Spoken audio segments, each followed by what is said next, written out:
Bismillahirrahmanirrahim. Assalamualaikum warahmatullahi wabarakatuh.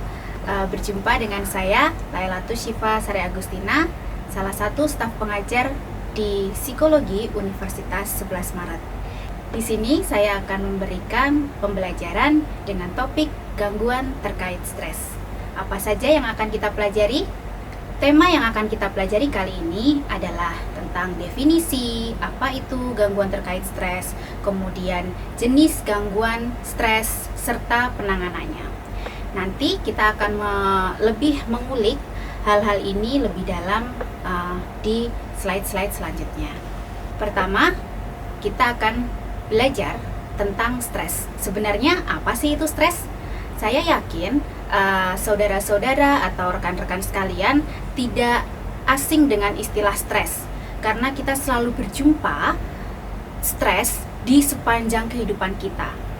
Jika kita menganalogikan dengan bahasa fisika mungkin, atau bahasa teman-teman dari grup-grup eksak ya, ketika ada sebuah batu jatuh di tanah, maka tanah tersebut mengalami stres atau tekanan, sehingga tanah tersebut akan membentuk sedikit tanda kalau kejatuhan batu. Nah, stres itu juga digunakan dalam dunia psikologi, yaitu adalah tekanan atau permintaan yang dikenakan pada organisme untuk beradaptasi atau menyesuaikan diri. Stres itu sebenarnya bersifat netral, jadi kita harus membedakan dengan distress. Misalnya saudara-saudara, ujian itu termasuk tekanan untuk kita. Tetapi beberapa orang bisa menjadikan ujian sebagai distress ketika ujian tersebut memberikan efek yang membuat mental seseorang menderita atau bisa membuat sakit secara fisik. Tetapi stres juga bisa menjadi eustress. Eustress itu lebih ke arah positif. Contohnya, ketika kita bertemu dengan ujian, kemudian ada perasaan tertantang, kemudian kita excited untuk menyelesaikan ujian tersebut. Nah, itu mengarah kepada eustress. Jadi sebenarnya stres itu bersifat netral. Nah, sekarang kita akan mengenal lalu apa itu stresor? Stresor adalah sebuah istilah yang menggambarkan tentang sumber stres.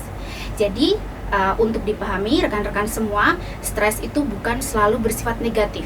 Dia bisa mengarah ke hal yang positif dan disebut eustress, dan bisa mengarah ke hal yang negatif dan kita bisa menyebutnya distress. Sekarang kita akan belajar tentang stres dan kesehatan.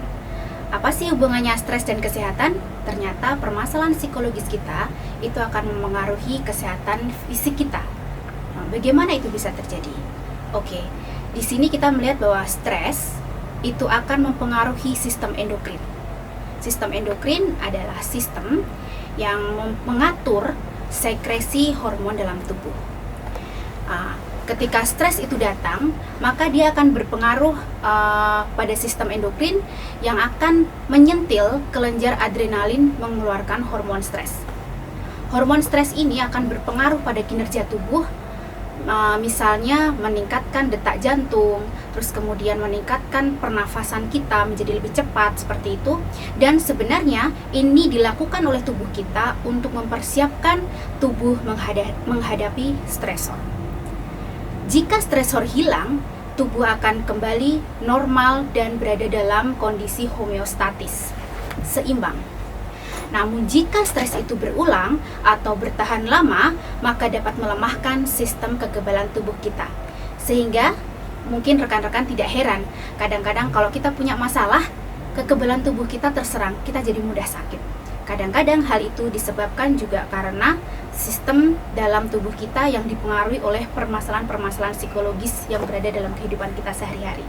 Di sini kita akan melanjutkan bahwa dalam stres itu akan ada yang namanya sindrom adaptasi menyeluruh. Seorang ahli mengatakan istilah ini untuk menjelaskan pola respon biologis umum terhadap stres yang berlebihan atau berkepanjangan. Sindrom adaptasi menyeluruh ini juga bisa disebut sebagai General Adaptation Syndrome atau kita biasa menyebutnya dengan GAS. Di sini dijelaskan bahwa tubuh kita sama halnya seperti jam dengan sistem alarm yang tidak akan mati sampai energinya habis. Bagaimana itu? Kita akan melihat prosesnya di slide selanjutnya.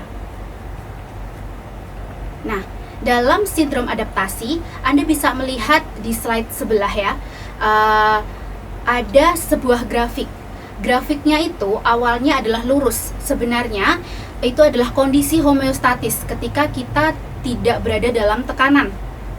Jadi di situ kita akan melihat gambarnya stabil. Namun ketika kita bertemu sebuah stresor, nah ini akan ada fase yang pertama, yaitu adalah alarm reaction. Di sini muncul reaksi waspada, yaitu aktivasi sistem saraf simpatik.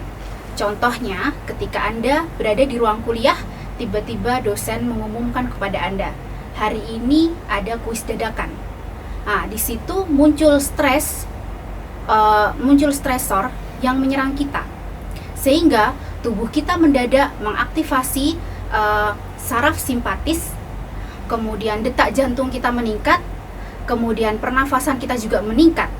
Di sini orang bisa fight or flight.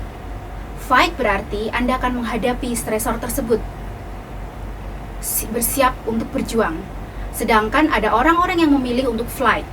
Flight yaitu adalah kalau dia memilih untuk melarikan diri dari stresor tersebut. Sebagai contoh, misalnya Anda masuk dalam fight, ketika akan ujian, Anda akan fokus untuk belajar menghadapi ujian tersebut. Tetapi kalau flight, mungkin Anda tiba-tiba memilih untuk sakit agar terhindar dari stresor tersebut. Namun sebenarnya stresor itu masih ada. Dalam alarm reaction ini, tujuan aktivasi sistem saraf simpatik ini sebenarnya adalah untuk bertahan menghadapi stresor yang datang. Selanjutnya akan masuk ke fase resisten. Dalam fase resisten ini, sistem saraf simpatis tetap pada tingkatan yang tinggi. Ini terjadi apabila stresor itu masih ada, sehingga tubuh kita itu secara teratur tetap mengeluarkan hormon-hormon stres tersebut, sehingga sebenarnya tubuh kita tuh berada dalam kondisi tegang. Dalam tingkatan ini, seseorang itu tetap melakukan bagaimana caranya agar stresor ini menghilang atau dampaknya tidak merugikan kita. Selanjutnya adalah fase ketiga. Fase ketiga ini adalah exhaustion stage. Exhaustion stage ini adalah fase kelelahan.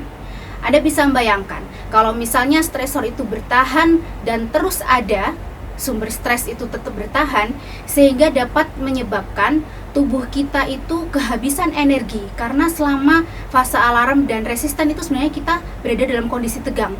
Makin lama kita akan kelelahan, sehingga pada exhaustion stage ini dominasi ada pada sistem saraf parasimpatis, di mana di situ ditunjukkan dengan detak jantung mulai turun, kemudian nafas itu mulai tidak cepat lagi, intinya tidak terengah-engah. Tetapi apakah ini tanda yang baik? Sebenarnya ini lebih menjurus kepada bahwa tubuh kita itu sudah kelelahan menghadapi stresor. Sehingga ketika kita berada pada tahap yang ketiga, kita dapat mengalami penyakit adaptasi. Munculnya akan beda-beda pada orang-orang yang berbeda pula. Ada yang mereka mengalami alergi, kadang-kadang mah, kadang-kadang pusing, seperti itu, yang mungkin setiap orang yang mengalami itu butuh awareness untuk memahami bahwa kondisinya itu sudah berada pada fase kelelahan. Ini adalah daftar pustaka yang saya gunakan, dan rekan-rekan, meskipun kita belajar tentang gangguan terkait stres, bukan berarti bahwa ketika kita melihat bukan berarti bahwa kita mengetahui ciri-cirinya kemudian kita menggunakannya sebagai bahan untuk diagnosis diri ya.